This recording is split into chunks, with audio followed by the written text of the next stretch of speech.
Paz do Senhor, igreja. Amém? Vamos nos colocar de pé em reverência à palavra.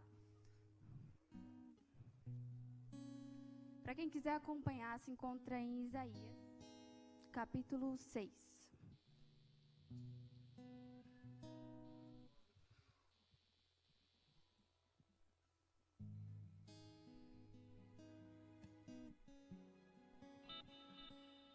Isaías capítulo 6, a Bíblia diz assim: No ano em que o rei Uzias morreu, eu vi o Senhor sentado num trono alto e elevado. O seu manto se estendia pelo templo inteiro. Em volta dele estavam serafins. Cada um deles tinha 6 asas. Com 2 eles cobriam o rosto, com 2 cobriam o corpo e com as outras 2 voavam. Eles diziam em voz alta uns para os outros: Santo, Santo, Santo é o Senhor Todo-Poderoso. A sua presença gloriosa enche o mundo inteiro. O barulho das vozes dos serafins fez tremer os alicerces do templo, que foi ficando cheio de fumaça. Então eu disse: Ai de mim, estou perdido, pois os meus lábios são impuros e moro no meio de um povo que também tem lábios impuros. E com os meus próprios olhos vi o Rei, o Senhor Todo-Poderoso. Aí um dos serafins voou para mim, segurando com uma tenaz uma brasa que havia tirado do altar. Ele tocou a minha boca com a brasa e disse: Agora que essa brasa tocou os seus lábios, as suas culpas estão tiradas e os seus pecados perdoados. Até aí, podeis assentar. A Bíblia vai dizer que quando Isaías foi chamado para ser profeta, ele teve uma visão. Ele viu o Senhor assentado em um trono alto e elevado, como a Bíblia conta, e o manto que o Senhor usava se estendia pelo templo inteiro.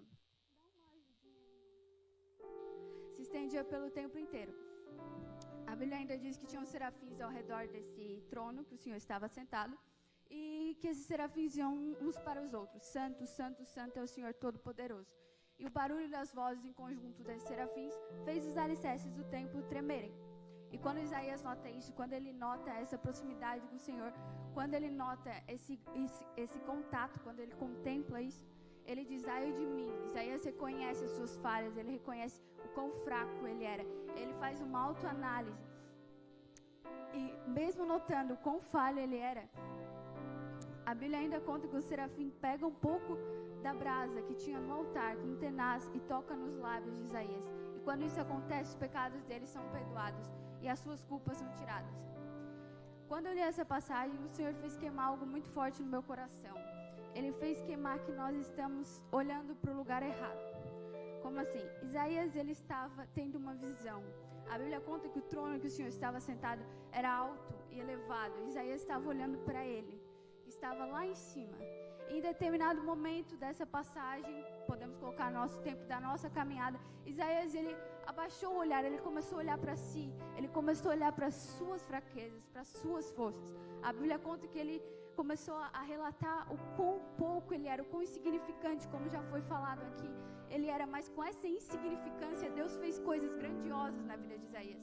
Ele reconheceu isso, ele olhou para si mesmo, ele fez essa autoanálise. Mas essa autoanálise muitas vezes é necessária. Só que se nós apenas olharmos para nós vamos sim desanimar no meio do caminho. Se nós olharmos para as nossas falhas, apenas para o quão fracos nós somos, para quão poucas são as nossas forças, nós vamos parar. Por isso que o que o Senhor colocou no meu coração é que nós estamos sim olhando para o lugar errado. Porque ao invés de olharmos para nós, para o nosso eu, nós temos que olhar para Ele. Nós estamos muitas das vezes olhando para o nosso próprio ego, muitas das vezes. Por quê? Porque às vezes nós olhamos para nós, para as nossas conquistas e aumentamos ainda mais o nosso egocentrismo, como se as obras fossem nossas. Ou então ainda reduzimos mais a pouca estima que temos em nós mesmos. Nós somos imagem e semelhança dele. Nós precisamos amar nós mesmos, mas principalmente o próximo como nós mesmos. Como nós vamos amá-lo se não nos amamos? O Senhor ainda colocou no meu coração: será que ele precisava que Isaías rasgasse seu coração e dissesse que os seus lábios eram impuros, que as suas obras eram falhas? Será que o Senhor não sonda o nosso coração e não nos conhece? Ele sabia. Claro que ele sabia. Glória, cantará. O Senhor sabia.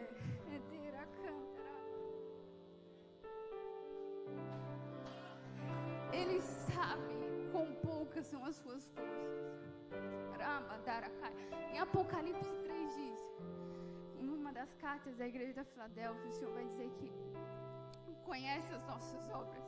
O Senhor vai dizer que sabe que nós temos pouca força, mas que mesmo assim nós guardamos a sua palavra no nosso coração e não negamos o seu nome.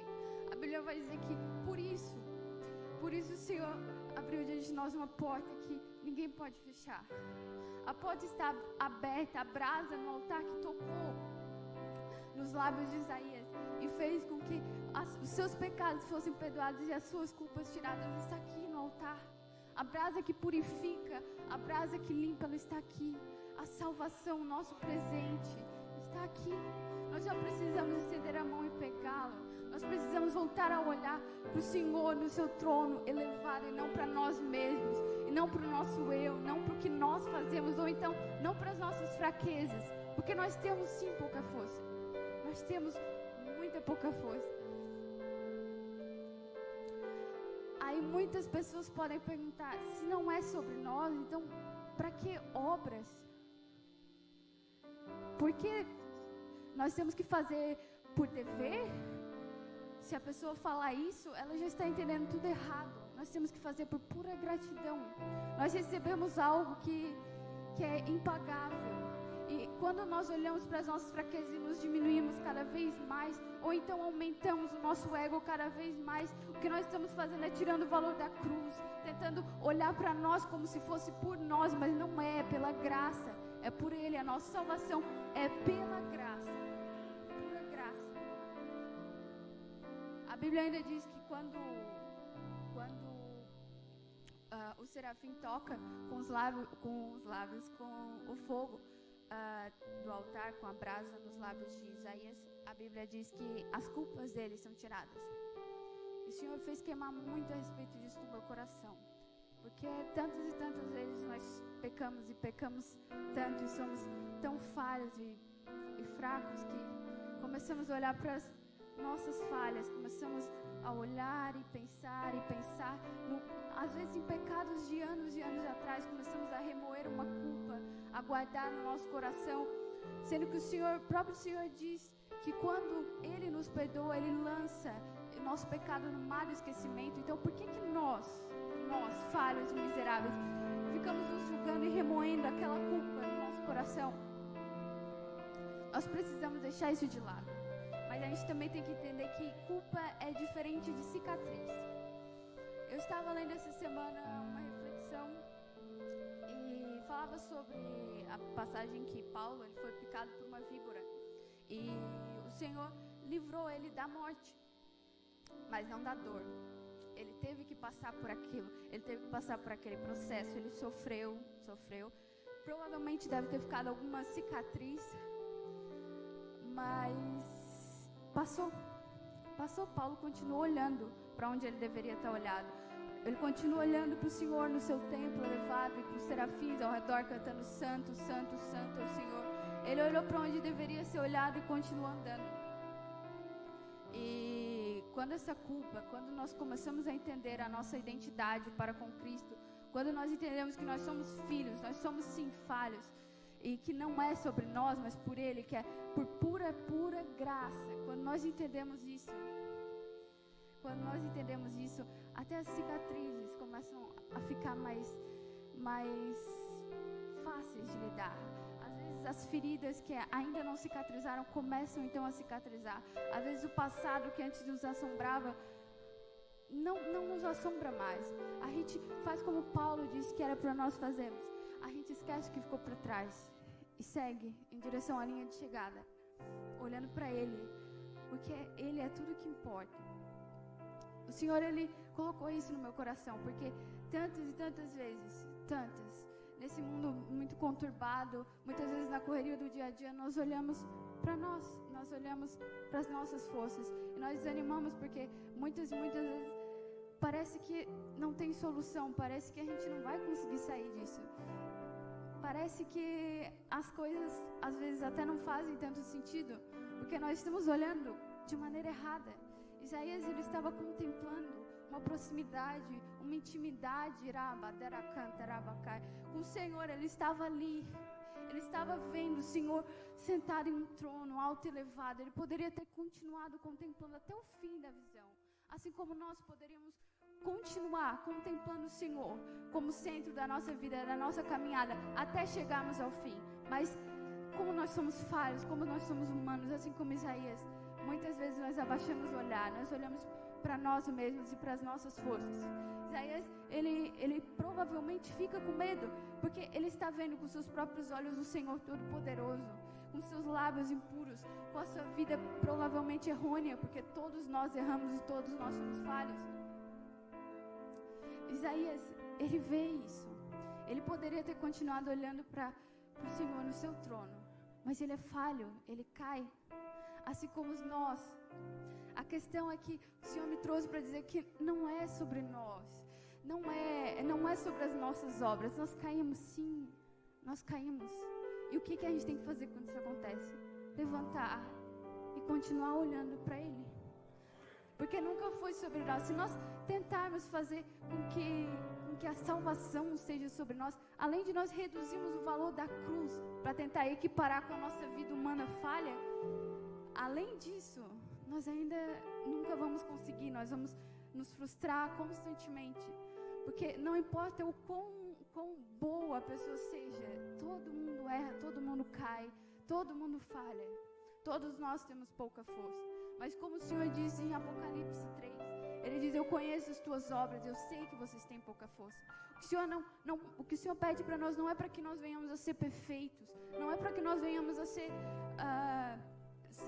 santos completamente, porque ninguém é. Nós temos que tentar ser, porque por obediência, por gratidão, não por dever, por obrigação, porque se for assim nós já estamos entendendo errado, como eu já falei. O Senhor fez queimar muito isso no meu coração, porque a gente tem olhado tanto pra gente nesse tempo tão egoísta, tão egocêntrico. Nós temos esquecido tanto do principal. Nós temos muitas vezes emendado semana com semana, rotina, e continuando levando do jeito que está, muitas vezes arrastando, sem força alguma, sem nada. A Bíblia vai dizer em Daniel que, também numa das passagens em que Daniel é chamado para ser profeta, a Bíblia vai dizer que ele tem essa visão, ele tem esse contato com o Santo dos Santos, e quando isso acontece, ele perde totalmente as suas forças. E com um simples toque do Senhor, em Daniel ele diz que um ser com aparência humana toca nele, e com esse simples toque as suas forças são restauradas. Da mesma forma pode acontecer conosco. A brasa do altar está aqui. Ela sempre esteve aqui. Ela sempre esteve. E ela vai continuar. Se errou, levanta a cabeça, continua andando. Se caiu, levanta, continua. Porque ainda não acabou. Muitas das vezes nós pensamos que sim, ou então as cicatrizes, as dores nos fazem pensar que sim. Mas lembre-se do paralítico. Ele tinha a cama para lembrar quem ele foi, por onde ele passou.